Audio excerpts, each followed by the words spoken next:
Bonjour tout le monde, j'espère que vous allez bien, que votre semaine s'est super bien passée. On se retrouve pour une nouvelle vidéo après une semaine d'absence. Donc comme vous le savez, pour ceux qui me suivent un peu, je n'ai pas pu faire de vidéo la semaine dernière parce que j'étais en vacances à Majorque. Et du coup, on se retrouve aujourd'hui pour faire un petit bilan de ces vacances. Donc je pense que de temps en temps dans la vidéo, ou bien d'un coup, je ne sais pas encore, je vais vous mettre des petites images ou des petites vidéos, je verrai. Parce qu'on a voulu vraiment profiter au maximum et on n'avait pas trop nos téléphones, on faisait des photos de temps en temps, mais on a voulu vraiment profiter au max. Donc j'essaierai de vous mettre des petites photos comme ça pour vous donner aussi envie d'y aller parce que j'ai passé de superbes vacances.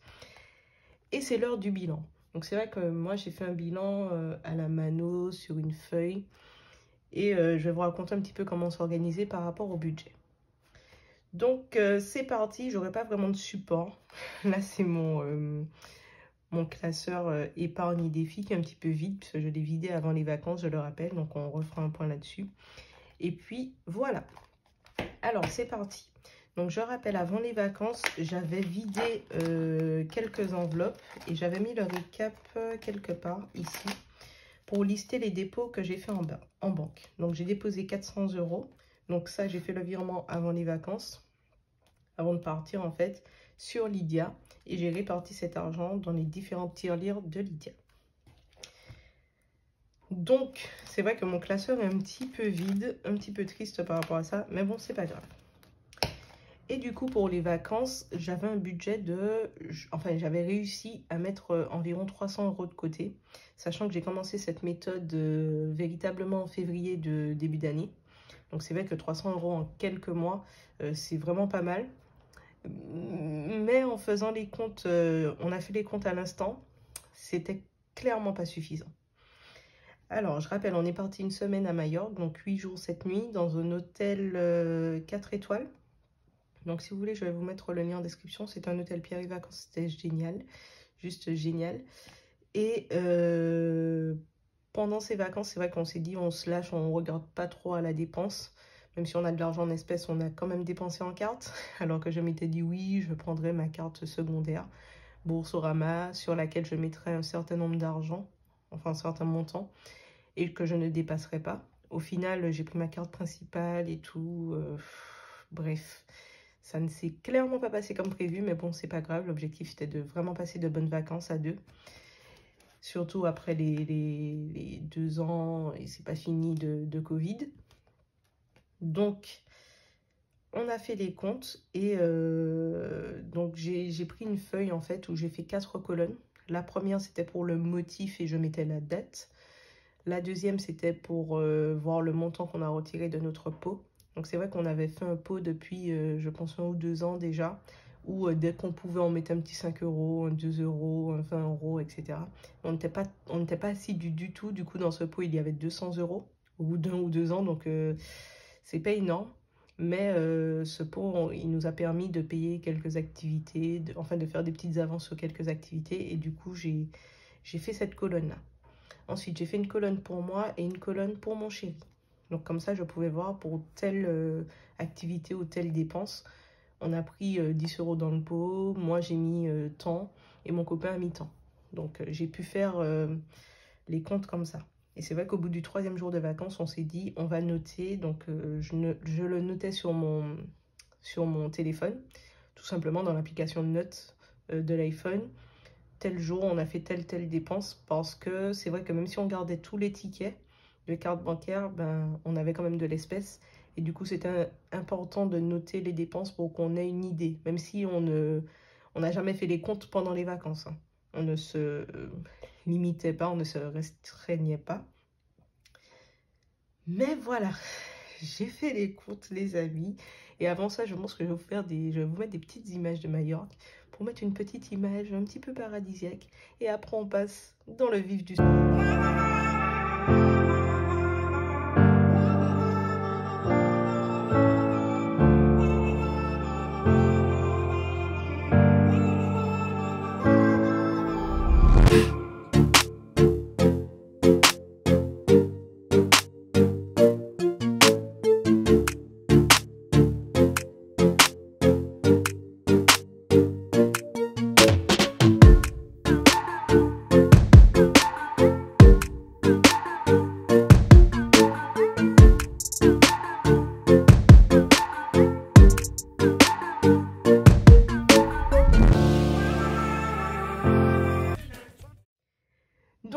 voici.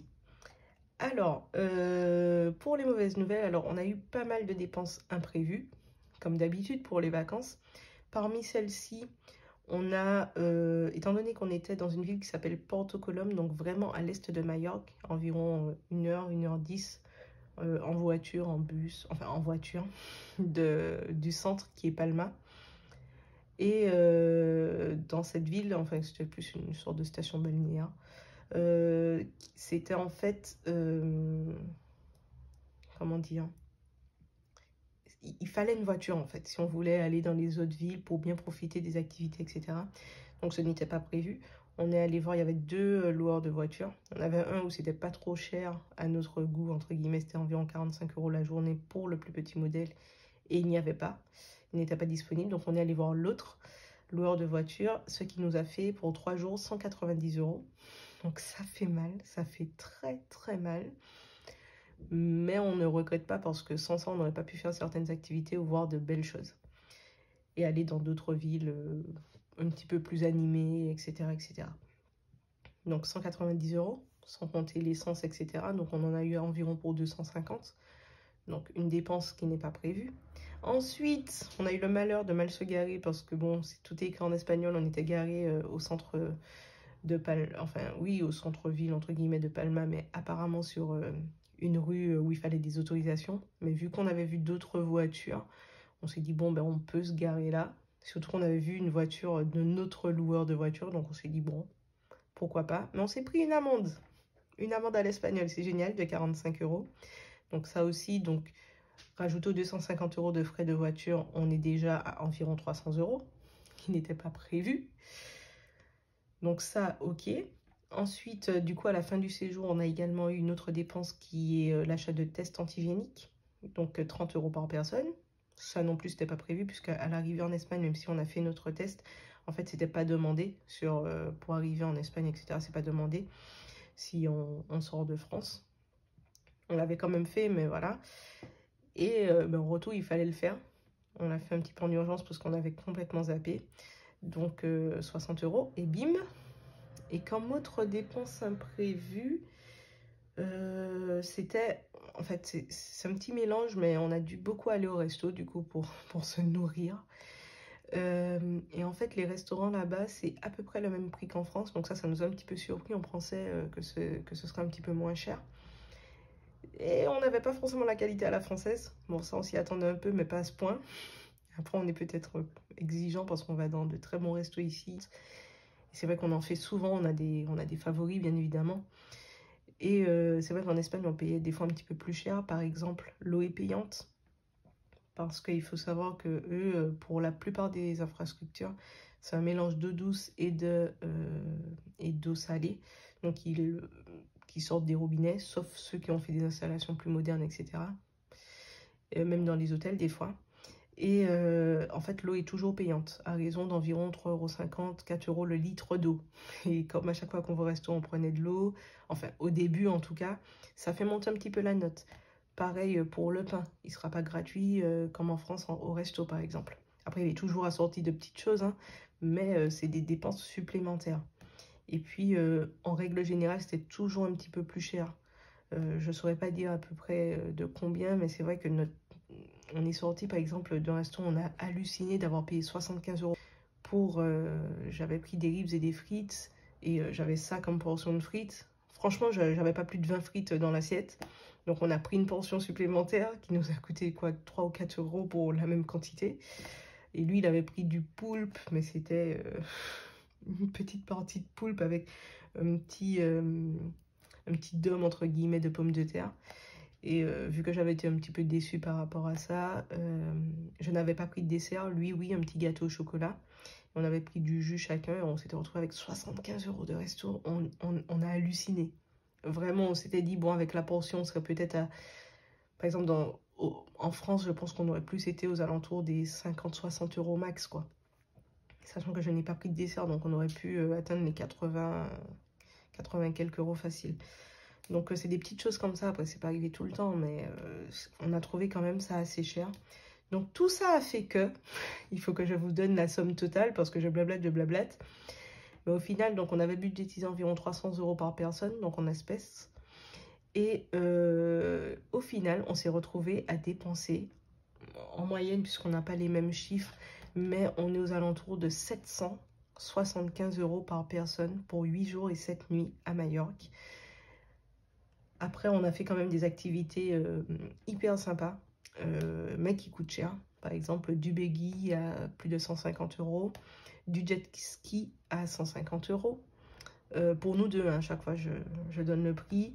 Aller à l'aquarium, environ 52 € pour nous deux.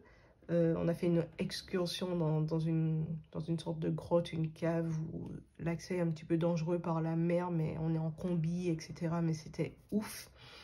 Je vais peut-être vous mettre une photo si je les ai. Mais ça aussi, environ 150 €. Donc, c'est vrai que 150 plus 150 plus 150, déjà 3 activités à 150. Voilà, ceci explique cela. Même si on avait notre pot qui réduisait un petit peu les dépenses, c'était hyper cher. Mais on a passé d'excellentes vacances et c'est ce qu'on retient. Et nous, ça nous permet de voir un peu, parce qu'on aime vraiment faire ce genre d'activités qui sont chères, type jet ski, buggy, dès qu'on part en vacances. Parce que c'est une expérience de fou et on voit des paysages incroyables. Du coup, on sait que maintenant, pour les vacances, pour une semaine environ, on sait qu'on sera peut-être plus aux alentours, enfin à économiser aux alentours des 500 €, 600 € par personne, au lieu des 300 € sur lesquels on était parti de base. Donc ça, pour moi, c'est un bon point. C'est pas évident de faire un budget, et si on n'a pas des données en amont pour l'ajuster, ben on peut pas vraiment avoir une valeur, comment dire, qui va plus correspondre à nos dépenses. Donc nous, maintenant, on sait que pour les activités, on sait qu'il faudra plus qu'on prévoit 500 € par exemple. Après, bien sûr, on a acheté des petits cadeaux. On a acheté pour 50 € des petits cadeaux pour des proches, etc. Lui, il s'est fait plaisir en s'achetant des sandales, des lunettes, des trucs comme ça, à raison de 50 €. On s'est acheté des parfums en duty free, donc environ 100 €. Donc voilà, quand on ajoute, qu'on fait les comptes, au final, c'est entre les activités et les cadeaux, je pense que oui, on est facilement aux alentours des 600-700 €. Donc la moitié du budget, rien qu'en activités et cadeaux, et l'autre moitié en resto, en nourriture, etc. Et aussi une dépense imprévue, maintenant que j'y pense, c'était aussi les frais de séjour. Donc on a payé 50 € de frais de séjour. Alors je savais qu'il y en avait, mais je ne m'attendais pas à autant. C'est vrai que j'avais pas fait les comptes. Donc pensez à ça si toutefois vous faites un voyage bientôt, surtout si c'est sur des longues périodes. Parce que les frais de séjour, c'est par jour et par personne. Et ça aussi, on le prendra en compte dans notre prochain budget. Donc voilà pour moi. En tout cas, je suis contente de revenir un petit peu à notre routine habituelle, notre chez nous, et puis aux petites vidéos. Donc la semaine prochaine, normalement, je reçois mon salaire, si je dis pas de bêtises. Oui, et normalement aussi, il y a la prime de vacances qui va tomber. Donc c'est pour ça aussi qu'on s'est un petit peu lâché niveau dépenses. Parce qu'on sait qu'en juin, il y a la petite prime de vacances qui pourra compenser un petit peu les pertes, enfin l'excédent qu'on a pu dépenser. Donc je vous ferai une vidéo par rapport à ça. Et puis moi, mon boulot, c'est de remettre un petit peu mes comptes à jour. Remettre un petit peu mes objectifs financiers également. Donc par rapport au paiement des impôts, je rappelle que j'ai environ 950 € d'impôts à payer à partir de septembre sur 4 mois. Donc c'est en plusieurs fois, quand ça dépasse, je crois, 300 €, quelque chose comme ça. Et ben, j'avais pas prévu de dépenser 400 € de plus pour les vacances. Donc il faut que je réajuste mes objectifs financiers, que je réajuste mes budgets pour les mois prochains. Parce que moi, je fais mon budget sur toute l'année, même si je sais que ces chiffres vont évoluer. Mais comme ça me permet d'avoir une idée de combien je pourrais épargner pour mon prêt, combien je pourrais épargner pour les impôts, combien je dois mettre de côté pour les impôts, etc. Donc mon boulot à l'heure actuelle, après les vacances, c'est de tout remettre à plat et de recalculer tout ça en fait. Ça prend un temps monstre, je vous l'accorde, mais ça permet de ne pas être pris au dépourvu, en tout cas prise au dépourvu, au moment où la grosse dépense va venir. Donc, je crois que j'ai assez blablaté. J'espère que mes conseils par rapport au voyage, au budget, etc. en tout cas mon expérience, mon retour d'expérience vous aura aidé. N'hésitez pas à me dire si vous prévoyez d'aller en vacances, comment vous avez budgétisé. Est-ce que vous, pendant les vacances, vous respectez toujours votre budget ou bien vous le dépassez, vous l'explosez comme nous? Est-ce que vous, je ne sais pas, vous devez remanier aussi vos objectifs financiers par rapport à des dépenses que vous allez faire ou que vous avez faites? N'hésitez pas à me faire des retours. J'aimerais bien savoir si vous aussi vous êtes dans la même panade que moi. Et j'espère en tout cas que vous allez passer de bonnes vacances, même si vous ne partez pas forcément en voyage à l'étranger, etc. Et ceci étant dit, je vous dis en lot de soleil. Moi, voici les Canada, sorti voir les